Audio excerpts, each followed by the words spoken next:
All right, everyone, welcome back to Johnny HowTo. In the last section in our intro from transitioning from layers to nodes, in this case using Nuke. Now, this last section, we don't have really a target goal in how we want to make this army of mitosis guys, but maybe one of the most important things I can talk about in this particular video isn't actually having to do with the compositing itself, but the organization. Now, when you're using After Effects, things are kind of built in to where you're going to have everything stacked, and it's a little bit easier to keep things organized and not have things get out of hand. The downside to layer-based compositing is, say if I wanted to make a group of these guys like I did in the previous video using nodes, I would pre-compose these guys and that would go ahead and collapse them down. But then I'd have to keep going digging and finding the effects and the layers and stuff like that. And it gets to be a little bit overwhelming. Not overwhelming, but it gets a little bit cumbersome when you're trying to do certain things. Now, the great thing about node-based compositing is everything is laid out for you, and you can see just like a flow chart or an assembly line, you can see how everything's going together. And you're not limited for room at all. You have pretty much infinite space. If you ever fill up that much space with nodes, I'll be very impressed. But the biggest thing I can say is that's maybe the most important thing is to keep things organized. And I do have a couple little examples that might give you a little bit of an idea on why you want to do that. And one of the funniest things that I got when I was teaching at a particular college is a student that turned in for homework. I don't think he ever thought I would actually look at it. This is the script he turned in. So I'd have them turn in their Nuke scripts. I'd take a look at it, and you can just see the frustration setting in. And this script obviously didn't work, but you have error, error, error, and then just you could tell he was just so frustrated. And that's I title this "When Frustration Sets In." And if you don't keep everything organized, if you have all kinds of crossing pipes like you do here, and you have things flowing upwards and downwards. At least here he has everything flowing downwards. But if you have things flowing all kinds of different directions, which you can, I could have this going up here and this going over here and that going over there. Let me undo that, and having that go over there and have it there. I can do that, but now I have no idea what's going on. And to be honest, that's a mistake I made early on, is I didn't take the extra little time to keep things really organized. And it really costs you time in the long run. In a professional environment, if you're handing off your script for other people to work on, and that happens more often than you might think, if you don't keep things organized, it reflects poorly on you as far as your organizational skills, but also that might cost the company time or money because you're not making your work accessible by other people. So anyway, I just wanted to mention that. I think in maybe some other videos, I'll show some example scripts from people online where they posted just ridiculously crazy scripts that you looked at and you're like, oh my gosh, it just looks completely overwhelming and ridiculous to even look at. But for now, let's go ahead and jump back in to here and kind of finish this up a little bit. And again, we don't have a specific goal here, but I want to try and make it. In compositing, oftentimes we're mimicking a 3D world in 2D because it renders faster, it's a lot more accessible, and you can enhance what's already there. So what I'd like to do is I'd like to have, like I said, an army of mitosis guys. I want to kind of have them layered to where it looks like as they're getting further away from the camera, they're smaller and they're kind of stacked and floating around and kind of forming and everything. So again, D to disable and re-enable a node. So I just disabled that blur for now. And this first section that I have breaking off here, I'm going to give myself some more room. Again, remember you're not limited for room at all. I'm going to go and give myself some more room here so I can insert some more nodes. And along the way, for this first group that I have right here, I'm going to go ahead and add a transform node. So again, that's just T for transform. I'm going to drag this in here, and I'll keep my blur for now. I'm going to go ahead and view this on the background just by themselves. I'm going to make sure that I have just that transform right here selected and double clicked. And by the way, this might be a nice time to also talk about naming your nodes. So in this case, this is my first group that I'm putting over here, right? So I might want to double click on this, and you can just rename the node itself. I could just change this to, say, instead of transform 3, I could just call it and type in here back group offset. But now I don't know what that node actually was, aside from maybe a little color indicator, and that can be a little bit confusing. So the easiest way for me to keep track, you can also click and just press N for name, and that will do as well. But instead of changing the actual name, I find it more useful to click on the node tab and actually type a label. So I'll call this main group offset. So now, no matter what, I know what type of node I have here, and also a description of the node as well. So it takes a second more to hop on over to the node tab and type in the description instead of just pressing N or just typing in the name. But I feel like that's a more, it's a better way to go about it. You could, as a last alternative, just giving you options, you could just go ahead and press N for name and just add on to the ends. I'll just say like main group offset and resize or whatever your description is.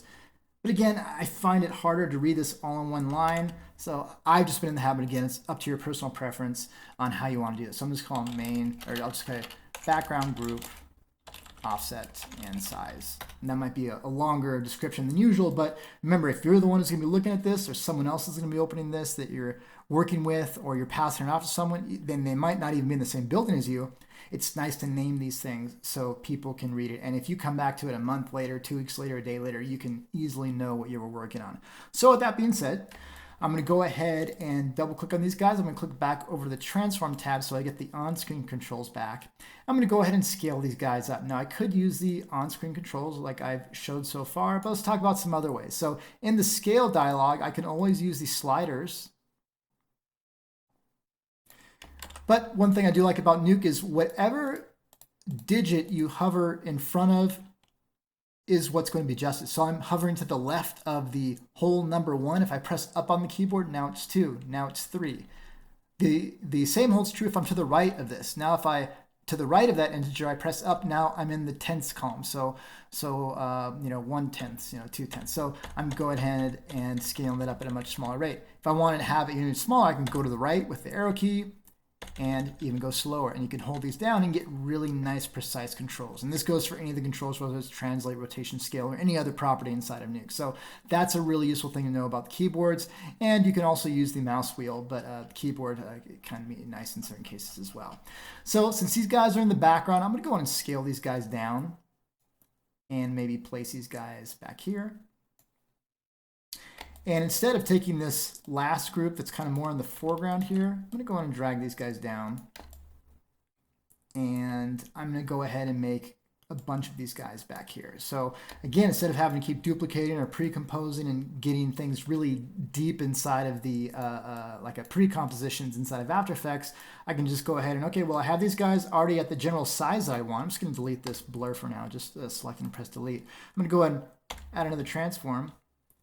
And I'll let it branch off, so Control-Shift-X to extract that. And I'm going to go and drag this down here. I'm going to merge these guys on here. Remember, this is another completely different instance than what I was doing right here. So now I can go in and say, I'm going to view this. I'll double-click on the transform here. And now I have another set of guys. So again, if you ever get confused about the timeline, just remember that you can walk through your comp and say, okay, here's where I have these guys merged together. I'm moving them and sizing them. I'm putting them on the background. So what am I doing here? Well, okay, I had these guys. I moved them, scooted them over, and I'm merging them over, but they're a different version of these ones. So you can just walk your way through a comp. But that's a good way to know if you've organized things well, is if you can walk through your comp. So I'm going to go ahead and do that maybe just a couple more times. So I'll go ahead and just branch off a transform here as well. If you want to have a node selected and branch off of it, but not have it go in between the pipes you already have laid out, you can hold down Shift and press the keyboard shortcut, or you can press Tab. I haven't talked about this yet. One of my favorite things about Nuke, just press Tab. You can type whatever node you're looking for if you know the name of it, instead of having to go through the menu if it doesn't have a keyboard shortcut. And now I'm going to go ahead and just add these guys in again. And I keep accidentally grabbing the wrong pipe here. There we go. And I'll go ahead and do this. Again, I'll double click on this transform and I'll put these guys down here as well. So you can see I could probably make a bunch of these guys, and I don't want to bore you too much in doing so. And I can make these guys get slightly bigger as we're going forward. So this very back set, I could go ahead and scale down slightly less. And then this section up here, I can make a little bit bigger because they technically are going to layer on top. And then these guys down here, they're at the very, very bottom. I could go ahead and scale up a little bit more. And again, so now I'm starting to make it look like I have some depth to these guys. And to take that a little bit further, I could use a blur or a defocus. So just B for blur, I'll do that for now. We could do a defocus though. I'll press tab, type defocus. And that's kind of like do actually a camera defocus. It's a little bit more expensive as far as processing. It takes a little bit longer, but it gives you a more of a blur or a defocus that a camera would actually do. But just for the sake of simplicity and keyboard shortcuts, I'm going to use a blur here. And so this first group, since the furthest back, I'm going to blur the most. And this second group, I'll go ahead and press B for blur and drag this in here. I'll go and blur these guys, whoops, a little bit less. I accidentally undid that, I think. Let me double click on here. Add my blur back again, there we go. And I'll blur them a little bit less. And then these guys in front, I'll maybe give a very, very slight blur.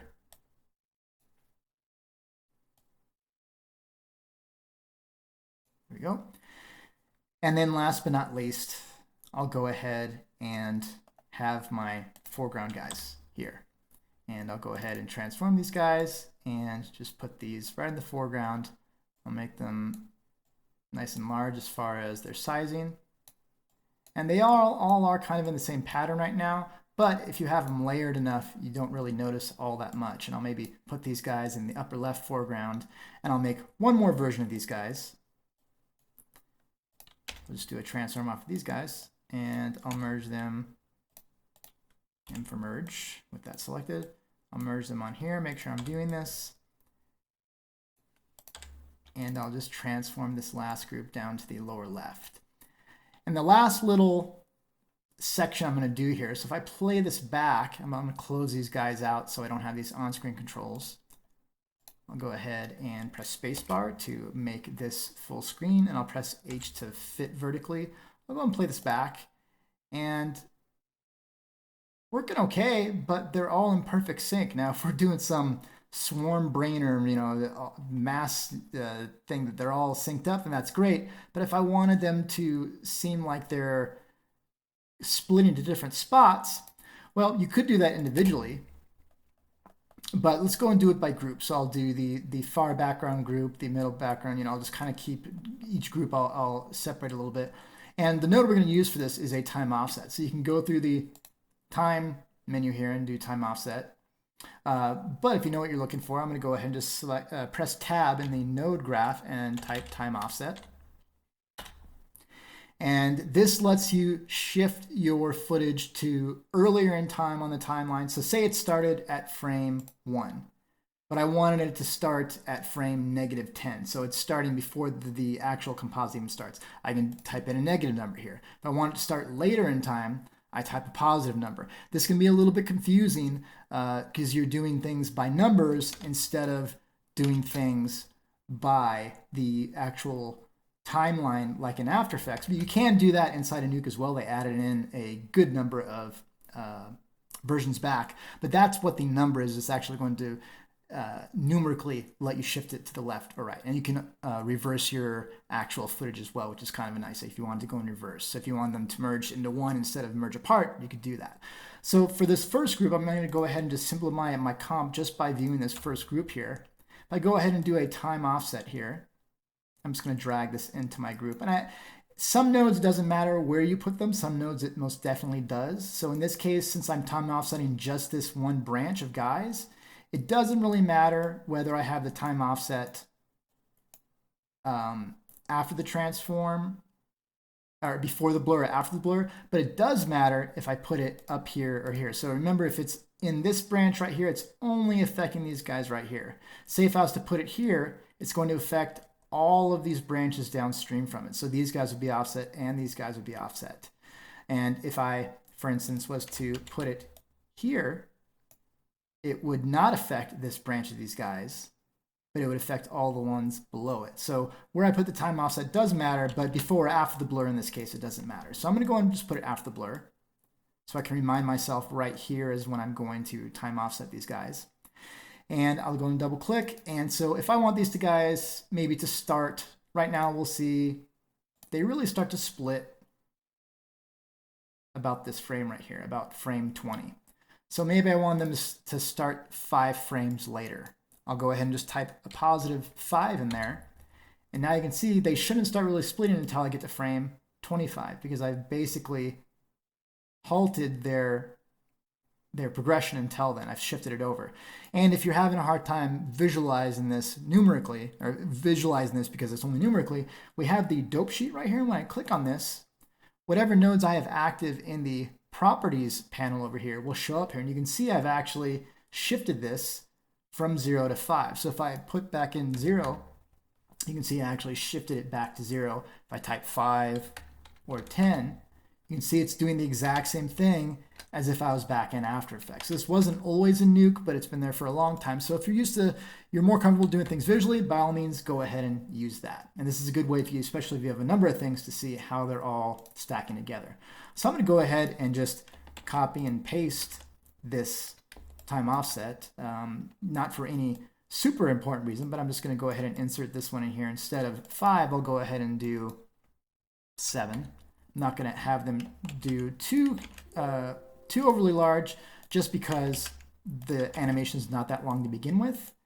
And I'll go ahead and have these guys be 10. And then these last two guys, I'll do the same amount since they're both in the foreground.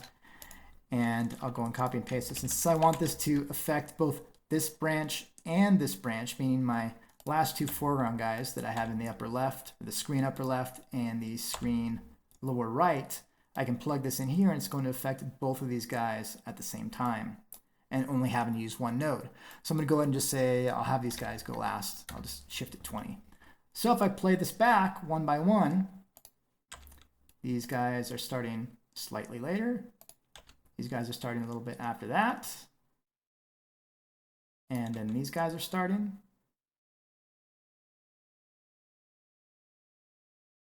Oh, I think I forgot to type in the numbers on these guys. So we have 5. Oh, I actually put 20 here. Okay, so that's the, okay, so let's do 5, 7, 10, and then 20. So again, that's a reason that having, not naming your nodes, if I name these time offset foreground, time offset middle ground, it might have been a little bit easier for me to make sure I wasn't grabbing the wrong thing. But okay, so let's go ahead and step through that again. So we have these guys, and then we have these guys starting just slightly after. And again, it's just 2 frames, so it's not gonna be a big difference. Here, just a little bit after that. And then we have both of these foreground elements starting far later on. So we kind of have them rippling from background to foreground as far as how much they're blurring. So hopefully that makes sense. And again, if there's one thing more than anything that I can really kind of try and drive home, is to really try and stay organized, name your nodes, and also just keep things flowing from background to foreground, and then from left to right. And that kind of tends to keep things flowing pretty nicely. And if you just keep your B input flowing straight down, that tends to make things nice and organized as well. You notice that the B pipes are just all going one direction. Just press spacebar to maximize that there. All right, and one little last thing here. In this comp, it's going to be fairly obvious, but if I wanted to remind myself that this section right here is my mitosis army creation or creation or whatever it might be, I can go ahead and add a kind of note for myself. So I can press tab with all those nodes selected, and I just drag the box around all these. Let me go and zoom out a little bit, and with the mouse wheel, select that, press tab, and I call this backdrop. And when I press enter, it's going to encircle this area with this backdrop. And you can change the color. I'll double click on it. You can change the color to whatever you want if you feel like that's a little bit too strong or aggressive for you. If it's too bright, I can go ahead and just use the V slider, which is value, and just darken it down. And so now I know this is all part of some thing that I'm putting together, and I can double click on it and give it a nice name. So I'll say this is mitosis army. And now I easily know what that is. But the best thing about this is I'll press spacebar to go full screen. I can move these guys all together. It's almost like they're in a briefcase. And I can add and remove things easily. So if this is outside the bounds of the briefcase, it doesn't travel with the briefcase. So The backdrop node is really, really useful in keeping things organized. Right now, again, we don't have a huge amount of nodes, but you can imagine as your comps get bigger and bigger, this type of thing is really helpful if you can zoom out and say, okay, this is what I'm doing here, and really be able to keep track of things. So everyone, I hope this is an ultra simple composite, but I hope this project has helped you kind of transition in a little bit into the world of node-based compositing inside of Nuke. We're going to follow with many, many more tutorials after this and kind of building on this. And also, all of these videos should be accompanied by a Blackmagic Fusion equivalent covering the same stuff, but just in Blackmagic Fusion. So if you're on the fence on which one you want to learn or you're transitioning from one to the other, you can go ahead and check out both of those. So with that, thank you for watching, and I'll see you on the next Johnny How To.